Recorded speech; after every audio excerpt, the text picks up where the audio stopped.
Guys, don't ever watch the Exit 8 movie. It's it's really really not worth watching. I'm telling you right now, it is not worth it to watch the Exit 8 movie. I watched it right before I started recording this, and I don't know if you've ever played the game. Basically, it's a spot the difference game. You know, that was really popular like a year or 2 years ago. People made a bunch of spot the difference horror games, and they were all kind of dumb. Um, well, they made a movie out of one of them, and I didn't even know about that. But I was perusing the Amazon Prime Video selection, and lo and behold, Exit 8, the movie. And I gotta tell you, they didn't even include my favorite anomaly, which is the guy who was posted up on the back wall, Mecha Chameleon style, with he's painted like he's the tile on the wall, and then he comes chasing after you. They didn't even do that one. That was my favorite one, and they didn't even do it. Like, what the heck, man? What's the freaking point? I also didn't really understand. There was like a okay. I'm gonna say I didn't understand.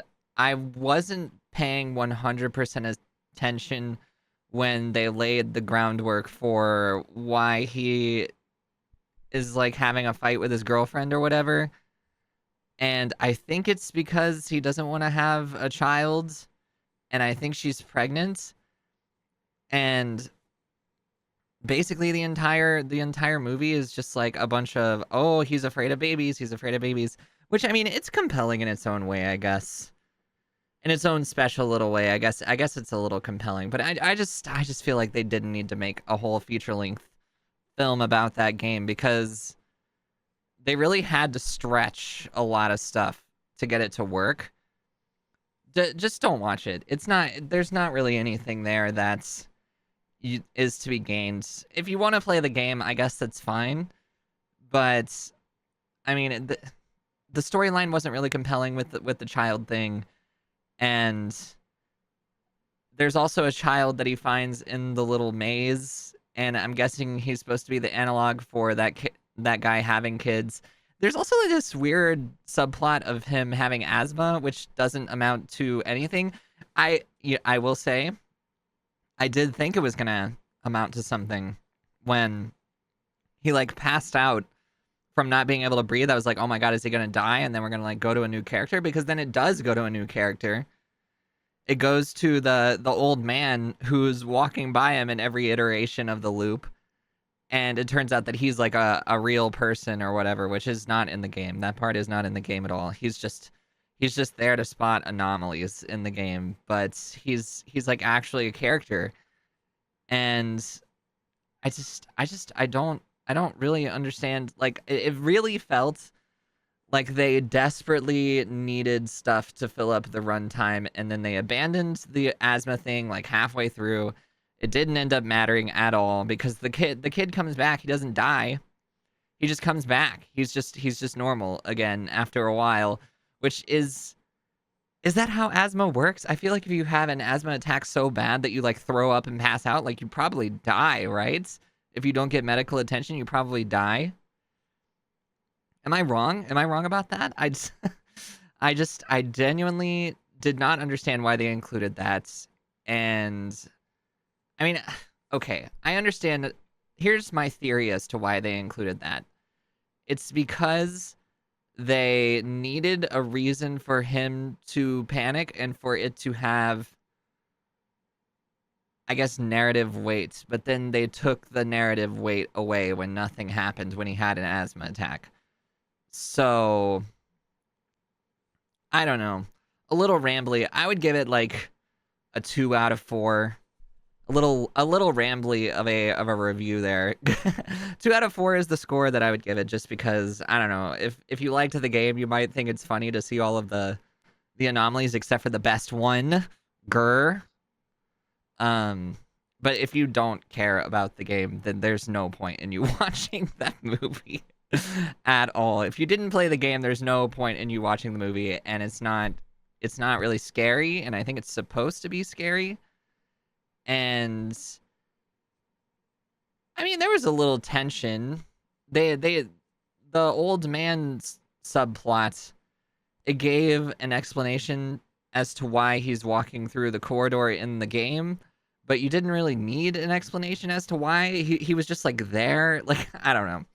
Don't watch it. Don't watch it unless you really, really want to watch it. In that case, I guess go for it. Anyways, I wasted the whole first 5 minutes of this talking about a movie that I didn't like. Let's spin the wheel. No sports, no sports, no sports, no sports, no sports, no sports, no sports, no sports, no sports, no sports. Ah, best umineko characters. And why? Speaking of things that are actually good, Umineko is a visual novel. If you haven't read it, I highly recommend it. It is over 100 hours, though, so if you really love the TikToks and you have a short attention span, it may not be for you. It may really not be for you, but there's a lot of cool and cute characters, such as Erika Furudo. I butchered that pronunciation. I'm so sorry about that. She's a little rat. She's not a rat. She's a girl, but she's colloquially a rat. And the reason that she's a rat is because she's basically like the foil to the main character, but she also has the same end goal of solving the mystery. It's a mystery book. I guess I should have said that. It's a visual novel and it's a mystery.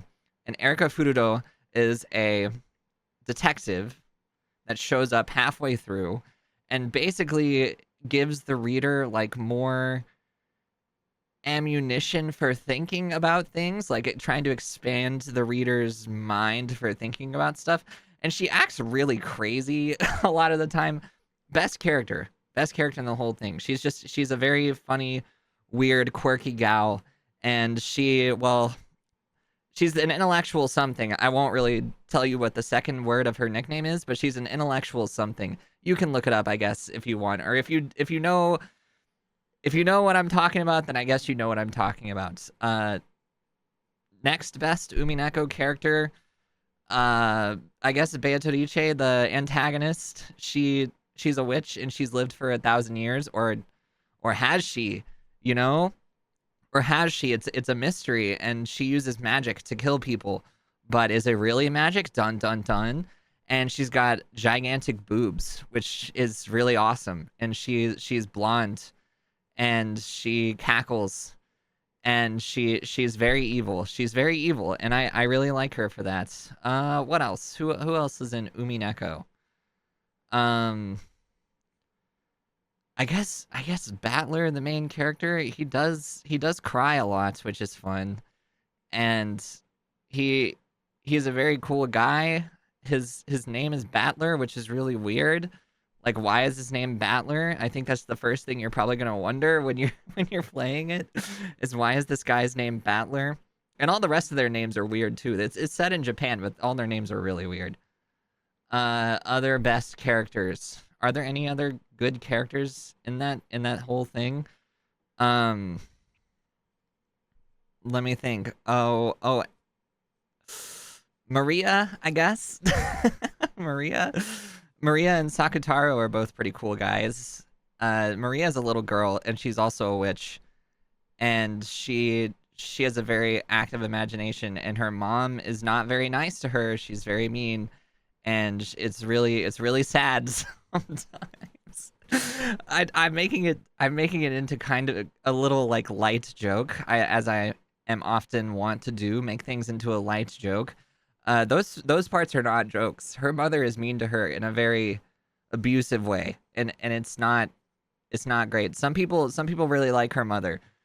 I like her as a character, but I don't think she should have been doing all that stuff she was doing. Who else? Who else is in the game?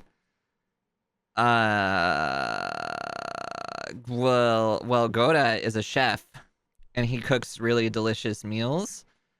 And then there's